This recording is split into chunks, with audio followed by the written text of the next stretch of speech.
I think we can all agree that the world of college athletics right now is crazy, and the thoughts and the hopes that things will eventually get better, well, those may be getting squandered as we speak. I don't love it. You don't love it. We're talking about it today on Locked On Cyclones.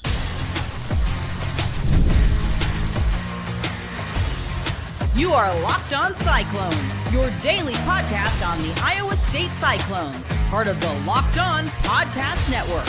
Your team every day. Welcome into Locked On Cyclones, part of the Locked On Podcast Network, your team every day. Shout out to you for being here every single day and making this your first watch or listen of the day. I appreciate it more than you know. Whether you're watching on YouTube or listening on your favorite podcasting platform, be sure to hit subscribe so we can prove once and for all that it is, in fact, a Cyclone state. First thing we're talking about today is this whole House versus NCAA settlement, where things are kind of potentially heading and what it looks like right now, because boy, are things getting interesting. Then in the second segment, we're going to talk about the college football playoff. Hopefully Iowa State can sneak in there, but with some potential changes on the horizon, could they? I don't know. Finally, we're going to round things out with Jaden Higgins and Jalen Knoll not being picked in the first round. You're going to have to wait to see what my thoughts are on that.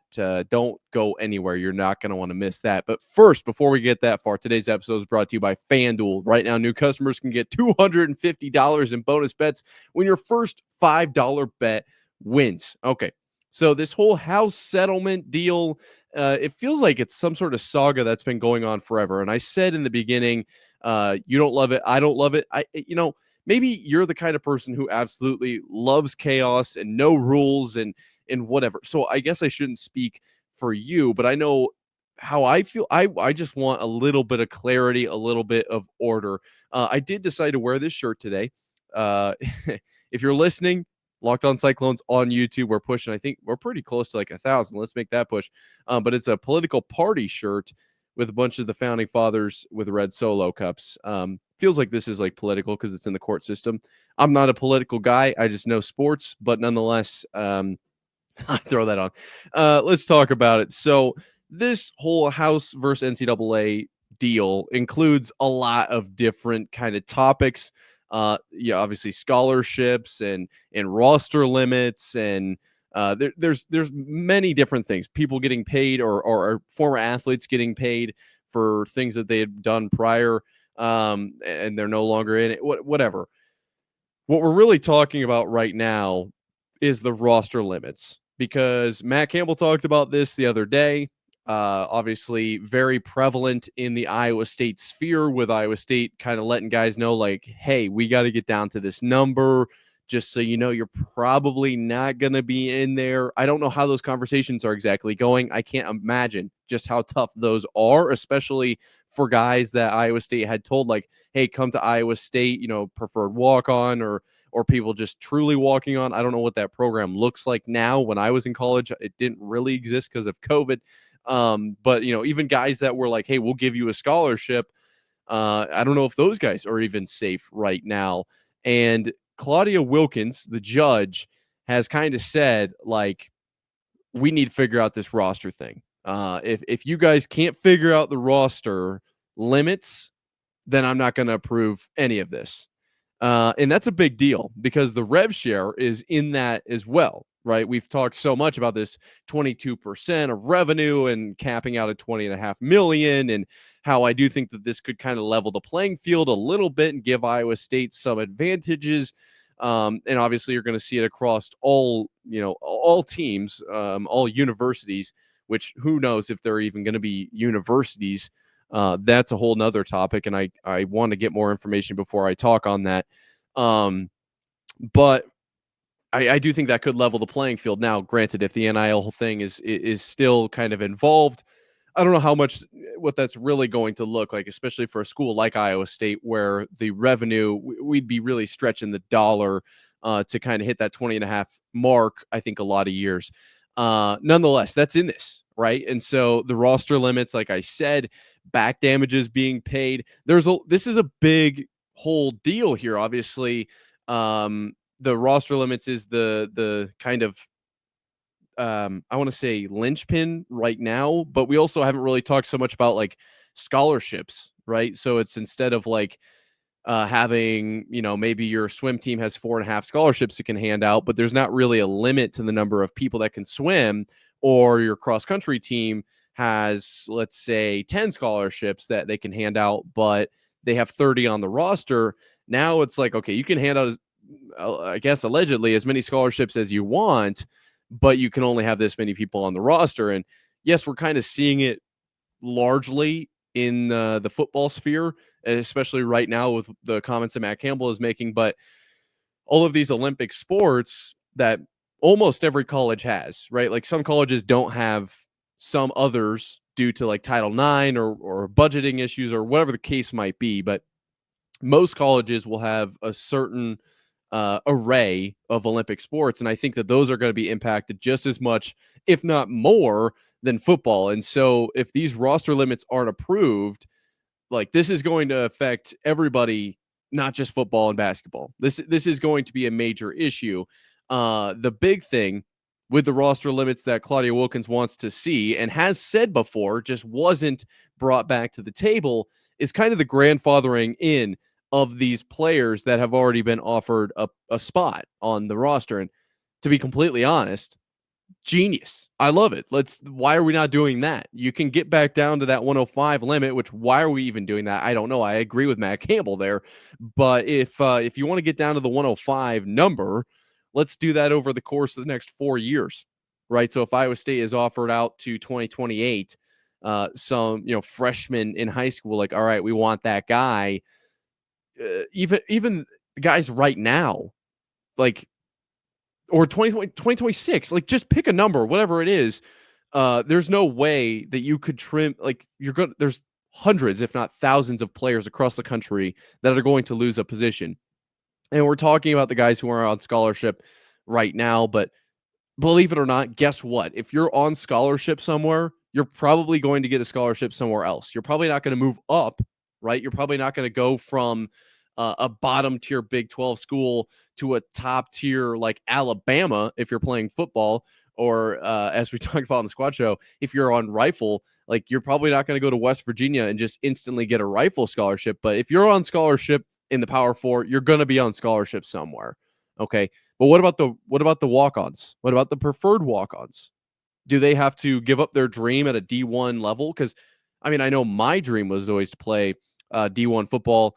I would say basketball, but there was no way I was putting that ball through that hoop enough for me to even be close to considered to being a D1 basketball player. The point is, playing D1, like that's a big goal for a lot of people. And even if you're a walk-on, like you're in the facilities, you're with those teammates, you're getting better every single day, alongside kind of the top of the top in your sport, right?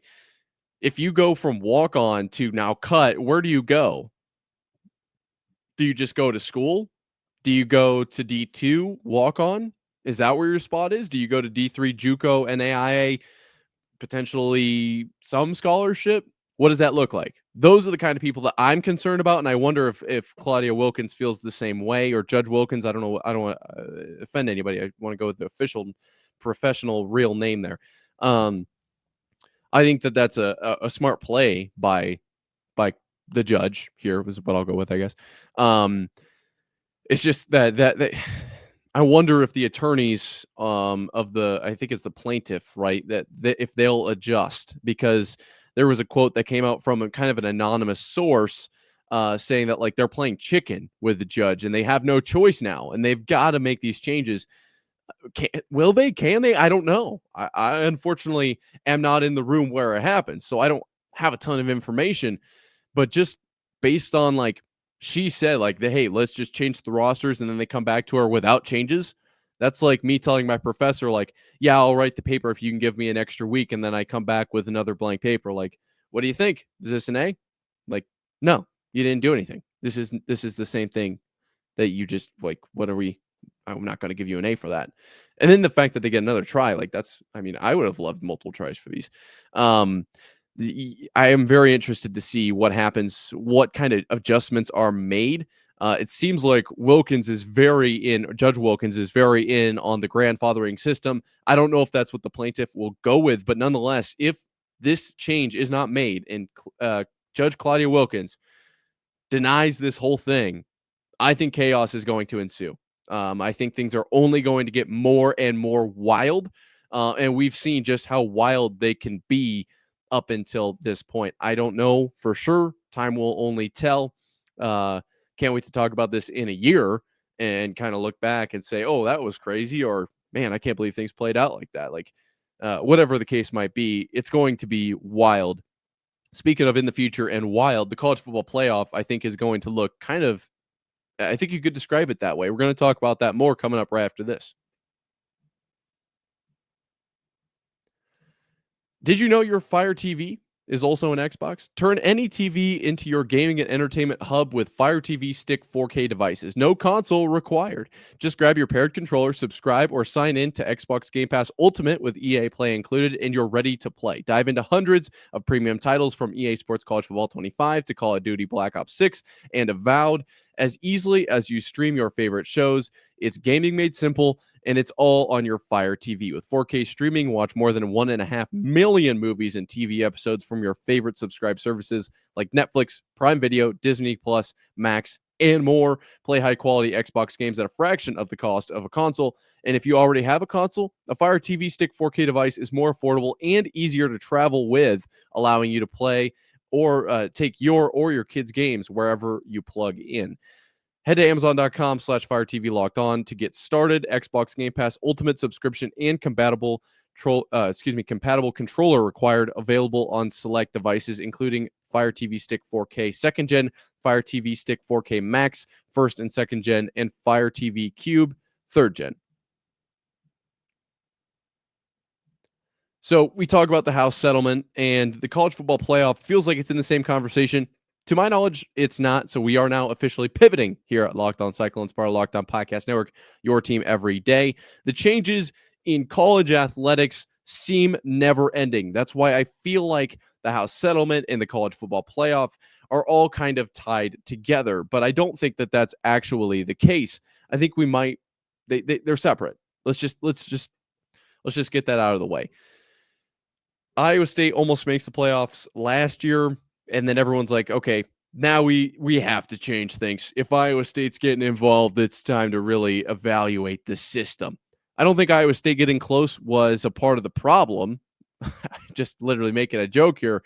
But also, I think the system was potentially flawed from the start. There are a lot of questions. I think all of the teams on bye lost their first game. And I want to say all of the home teams won in the first round. I want to say that, but I haven't looked, right? It would have been Penn State, IU. Gosh, I was just thinking about it literally 5 seconds ago. Penn State, IU. Notre Dame, right? Over IU. Whatever, you get it. I can't, my recall is not that good. But I'm pretty sure all the home teams won. Ohio State, Notre Dame. Those were in the championship. So I guess that's really all that matters. I'm sorry that I tried to even recall that. Point is, the system's going to change. Okay, we're going to go from probably 12 to 14 to 16. We're going to probably get automatic bids, more so leaning in the direction of the Big Ten and the SEC.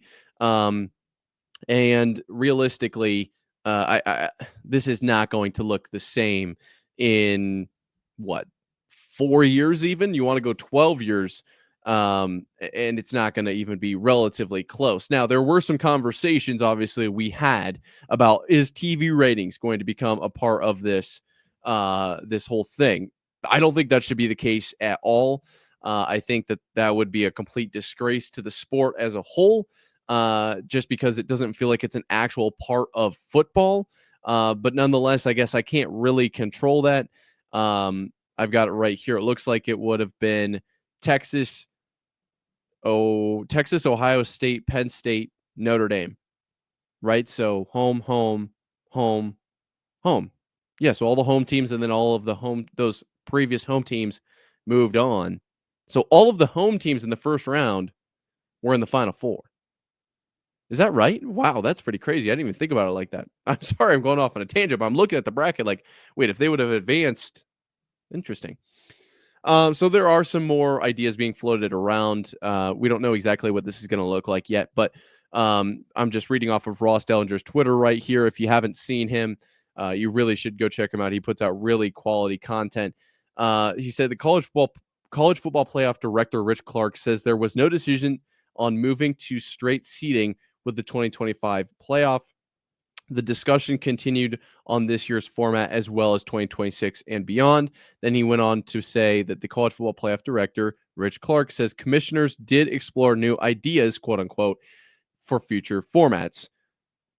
Okay, a lot of questions here for me personally. For one, allegedly, it looks like they're going to change it this year, potentially. That's crazy. That's a fast turnaround. That's one trial on the current format. I don't know if I'm reading that wrong, but they are definitely looking at changing it in 2026. So at the most, we're going to get 2 years of this current format that is 12-team playoff with the top 4 seeds getting buys, the conference champions getting in automatically as long as they're in the top whatever that I don't even know how that worked, to be completely honest, because there was a chance that the Big 12 wasn't even going to make it, like weren't even going to get a team in. But the idea here that like new ideas were explored for future formats, what does that mean? That feels like now we're opening a whole can of worms, right? And that my brain immediately goes to the NBA because the NBA has been feels fluid in how they approach a lot of different things, Stern and now, gosh, is it? I know it. I can see his face. It's Adam Silver. Yes, Adam Silver. Stern and Adam Silver. I feel like it's just ever changing, right? With the in season playoff and the playoff of the postseason. What even is that one called? Gosh, I'm really fumbling today. It's late. But nonetheless, that's how it feels. Like, are they going to do East West? Are they going to do top 16? Like, how is the NBA going to approach their playoffs? I wonder if we're looking at something with the college football playoff here. Same idea where it's like, okay, we're not going to actually do seeding so much as just stadium size. Okay, so the bigger stadiums will host the smaller stadiums, and then as we move through the playoffs, we're going to rent an NFL stadium. Like, what does that mean? New ideas. How out of the box are we getting here? Are we going to get into something along the lines of a play-in? Oh, that's what it is, the play-in tournament. Like a play-in to the playoff? Is this going to become a 32 team like whole endeavor? Like, what is this? What could possibly? This feels like it's so simple. That's why I'm like kind of frustrated, because it's like, not that the 4 team was perfect, but that was pretty cut and dry. Like the top 4 teams are going to make it. Sometimes this is top 4, sometimes it's 4 most deserving, whatever the case is. At least it's 4. And now it's 12, but there's automatics and nobody thinks that this guy deserves to be in, but well, he met this criteria, and then technically these guys are home, and there's an argument about whether they should be 8 or 4 or 9.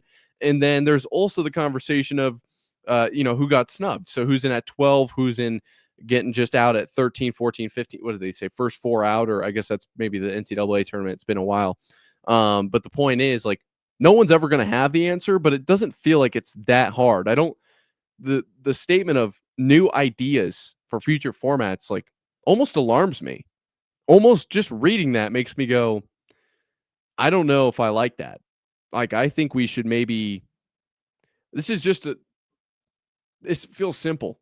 Let's just have the best teams play each other in a relative, are we going to have round robin? Like, what does that mean?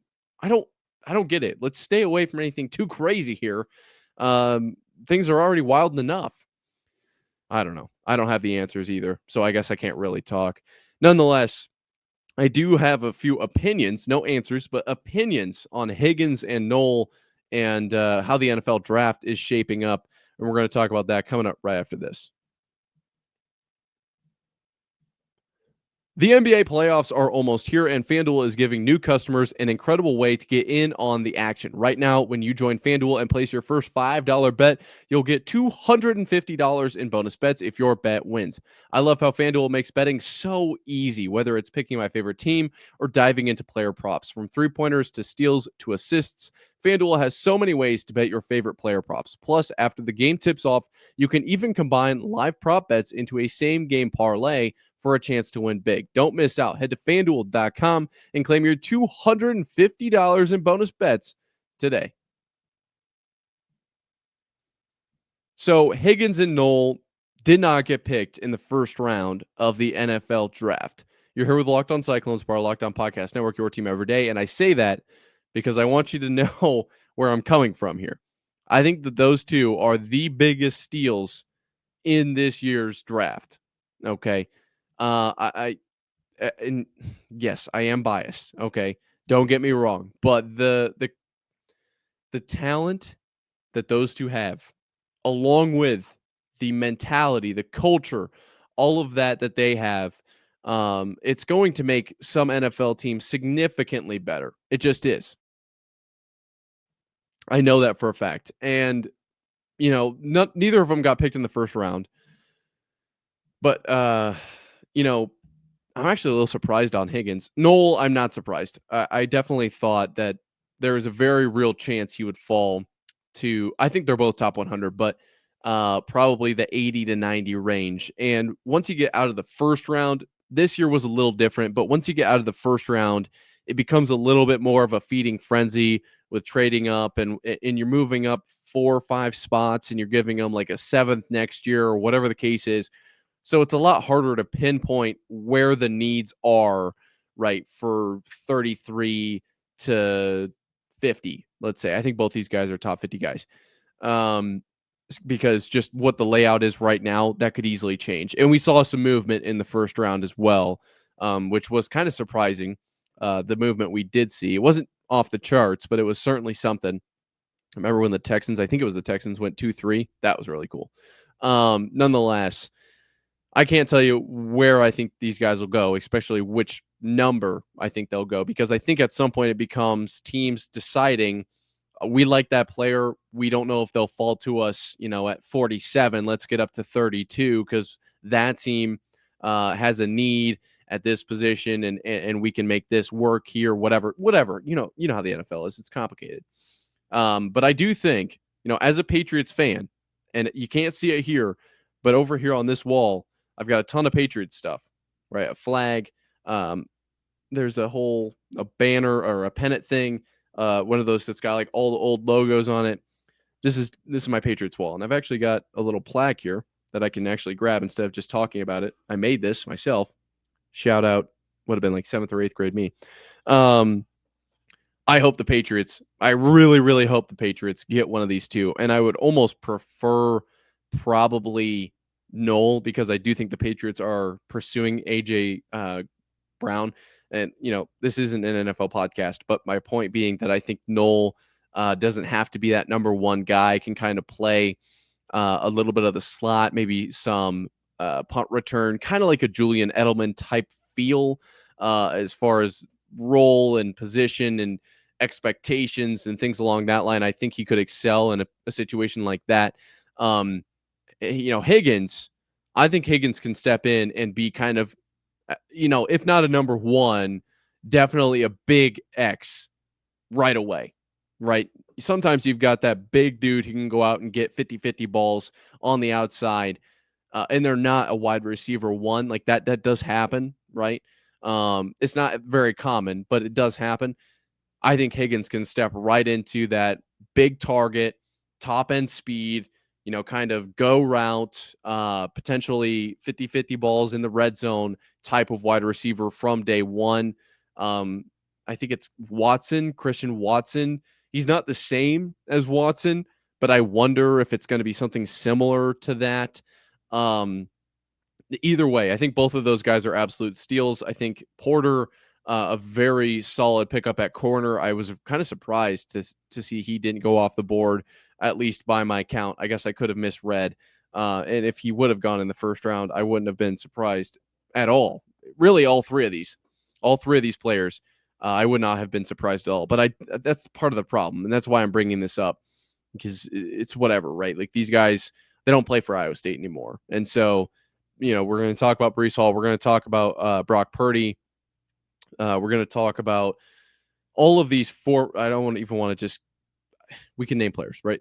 But all of these guys, they're former Cyclones, and they're fun to talk about, and they do make an impact on the program now, as I've talked about many times. But at the end of the day, they're not Cyclones. And so this is Locked On Cyclones, not Locked On NFL or Locked On Patriots, which you should go check out. But my point here is that the fact that these guys were not picked in the first round is indicative to me that the Cyclones still aren't getting enough credit, I guess is the word. These guys are all absolute dudes, not only on the field, but in their prep, in their mindset, in their approach to every single day. First in, last out, film all the time. Like, you get it. That's what they are. So to have the physical, like, they all scored off the charts on the RAS score, the relative athletic score. All three of them, Higgins, Knoll, and Porter. I think Porter had a 9.99. And the only reason Knoll wasn't a freaking 10 was because of his height and weight. That is the only reason. I think Higgins had a little bit of a slow start in his 40, and that was the biggest knock on him. Nonetheless, unbelievably athletic. We know the culture at Iowa State. We know the leadership qualities of these players. And that's not to say that nobody else in the nation can lead, and nobody else in the nation is athletic, and nobody else in the nation comes from great culture, because there are other cultures out there that are very good. I still think Iowa State is one, but very good. And if it complements other traits, I think this really comes down to the fact that there is a kind of stigma around Iowa State and Iowa State players. I don't know if it's as bad as some other schools and positions, because I don't know if people are even talking about it, but that's part of the problem too, is that nobody talks about Iowa State in any regard, and I don't love it. So we have a long ways to go. This team this year could make the difference. They could make the change. If Iowa State made the playoffs last year, do they make the difference? Do they make that change in people's perception of the school? Maybe. Does Iowa State need to win 5 Big 12 titles in a row? Probably not, but that certainly wouldn't hurt. What I'm trying to say with this is, whenever I'm making points about, like, this is changing the public's perception of Iowa State, this is exactly what I'm talking about. And I'm not saying the draft aficionados, these NFL draft gurus, in the buildings in the NFL, because I think a lot of mock drafters had, like, Iowa State guys relatively high because they know kind of what's up. But in the buildings, I'm not saying that they're going off of, like, oh, well, I just don't feel like Iowa State's that good, so maybe we don't take them. Like, I don't think that's necessarily what's happening here, but at the same time, it's probably not what's happening here. Like, if we can convince people that Iowa State isn't the new Alabama, or is on the same plane as a Clemson, or Clemson was, or Georgia is, like, are you telling me those guys wouldn't be first round? You're taking chances on them because now they're Iowa State players, and they're also really athletic, and they also lead, and they also are first and last out. And they, like, that's the Iowa State pedigree now boosts that instead of kind of knocks it down. I think Iowa State can turn it around. But I'm making this point because I think a lot of people wonder. I wonder if a lot of people are like, I'm tired of hearing this guy talk about, like, Iowa State's perception. Like, who cares? Who cares? Who cares? Like, this is the direct result, in my opinion, of the perception of Iowa State not being what it should be. I think Iowa State should be perceived as one of the best institutions in the nation, and it's only a matter of time. I do think Iowa State is catching up and is also getting ready with RevShare to kind of jump into that upper category and probably run the Big 12. Like, let's be completely honest. Iowa State is definitely in the next 10 years. It feels long even. Let's go 5 years. Potentially going to be like the Big 12 team. Kind of like Oklahoma or Texas. It was more Texas was. I think Iowa State can be that, but with conference realignment, who really knows, to be completely honest. Nonetheless, thank you guys for sticking around to this point. Let's have a great weekend. If you're still watching at this point, you're a real one. if you want to ask me questions on Twitter, I'm going to do Monday mailbag again. If I get any, shout out Greg_Wilson last week. Send them to me at Nick_Marv on Twitter or in the comment section down below. The more we have, the better. We can really roll through some questions. Shoot, maybe we can do 2 segments on it if we want to get really crazy, if it's a slow news day. At Nick_Marv on Twitter for those of you listening. Shoot me your questions. I'll answer them on Monday's mailbag. Until next time, Cyclone fans. Sayonara.